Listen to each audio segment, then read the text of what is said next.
Another very short remark regarding the situation. This is an issue that I've addressed many times in the past, but I understand that some people are new to this channel, and more importantly to my many videos in the Twitter account and the Evernote account, because actually this channel is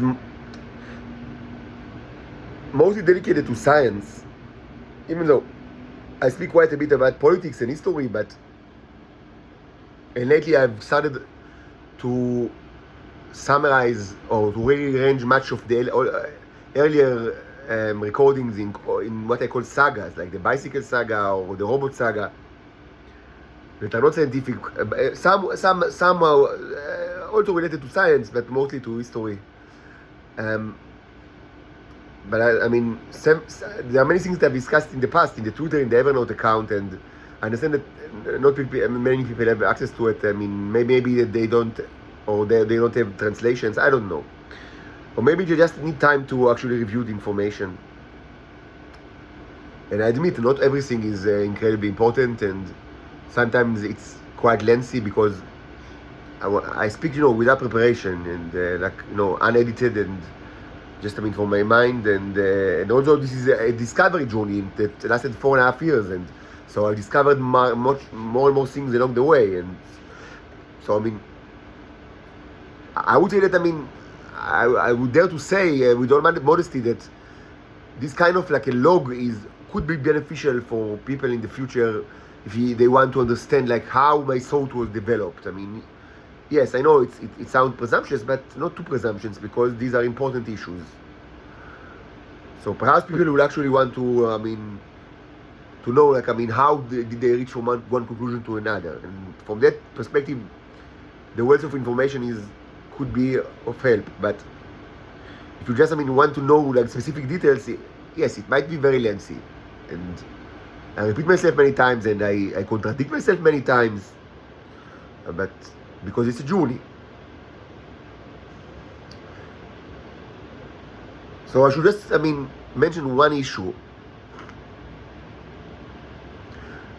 I had many divinations along the way. There are all sorts of divinations, and one type of divination is an event, which means you understand that some kind of event happened or is going to happen, and sometimes you even what I call a reenact part of it. The following, what I want to speak about right now is not related to any reenactment, but many times there is actually a reenactment involved.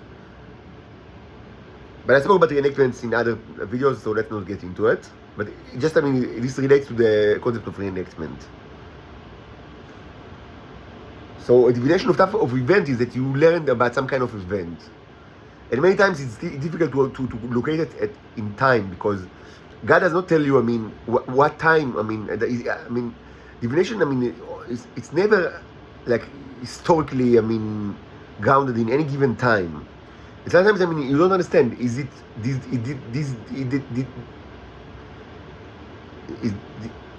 something from, like, a million years ago, or from 100 years ago, 10 years ago? Maybe it will happen in the future. Maybe it's happening right now, and then you're kind of like, you're nervous because, you want to react, you want to prevent something, or, to get some kind of agency regarding your fate. But this is the nature of divination, and it's not like prophecy, it's different. Divination is, as I've said many times, it's like a prophecy for the poor. It's like a minor prophecy. It's not a. It's kind of like avat nevuah in Hebrew, I would say, like a dust, like a prophecy dust.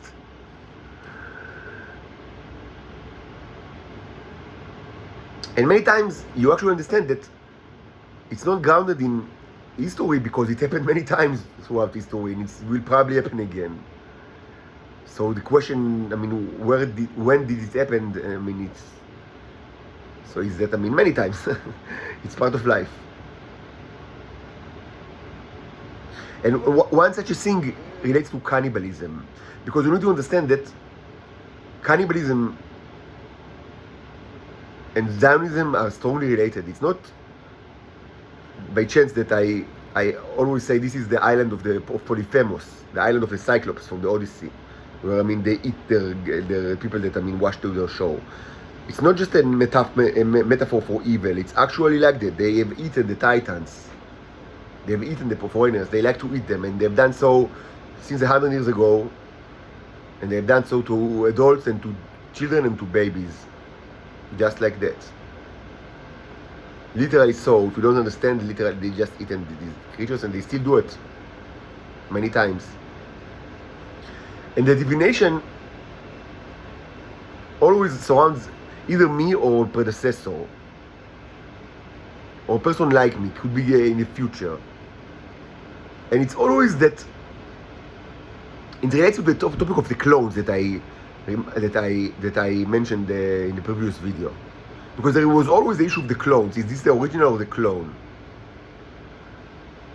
So the idea is that a person that looks like me dies. Sometimes he just dies by the starships, if it's like in a radiation cycle, and sometimes he's murdered, and sometimes he's murdered after rape and after torture of many days. There are all sorts of varieties to this divination, which is typical to divinations, that they come in all sorts of varieties. And I discussed it in the past. So either murdered or tortured, physically tortured and abused or raped, and after some times he's dying, or maybe he died just, because of, just fall to the ground because of the starships, or some kind of other death. And for some incredibly difficult, for some reason that I never understood why people cannot, they don't have a way to know if it's a Titan or a cherub like myself, or a clone. And the clones are many times also Titans. But there should be, but it was evident to me even before this scientific study, because all of this was divination occurred before the scientific study. I was certain that there should be like a scientific way to know that. But what I didn't understand is that these people don't care about science, and more than that, what I do understand now is that probably for most Titans and the hybrids, it's not that easy to actually identify the neurons in their bodily fluids like it's so easy to do in my case. But there are other ways to do it, to identify them, like in the case of the Titans. Be it as it may, part of the divination is that they are sure that they have the cherub or the Titans in their hands and not the clone. Now you can ask, why does it matter? So it matters because they want to eat this guy. So that's what they do. So they eat a guy, and they share the meal between them. Who is them? Who are them? Could be also of like people in Israel and abroad, or maybe tremendous amount of people. But what they actually eat is a clone. So there is also the question of what is actually a clone. This relates to the previous video.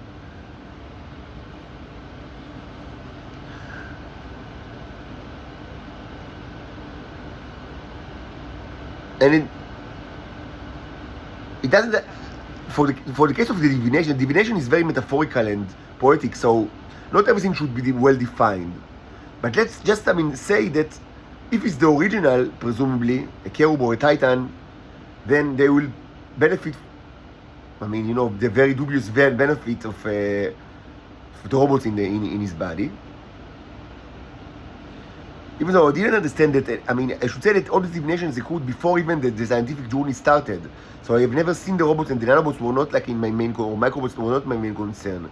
So it was somewhat like, poetic or metaphorical, or just, symbolic, or the way that the Israelis, conceptualize it, that not in a scientific way, but it was enough to conceptualize what's going on. So understand that if they eat the cherub or the Titan, they have some kind of like a benefit to their health. But if they eat the clone, they suffer tremendously from these consequences, and maybe even die. And I couldn't understand in the time of the divinations in the last years why. What's actually happening? I didn't understand the positive implications and also the negative implications, because I mean, before this research, I mean, I didn't know almost. I mean, I speculated about the existence of microbots in my body almost 4 years ago, but this was always in the back of the head. It was not prominent in this in the Twitter account and the Facebook and the Evernote. It's the topic of this channel that started during January this year, 2023. But before that, I almost never spoke about it. And I didn't know nothing about it at the time. I mean, I now know tremendously more. I've gathered a lot of information in the last 10 months. That was very, very prolific. I mean, from the scientific perspective.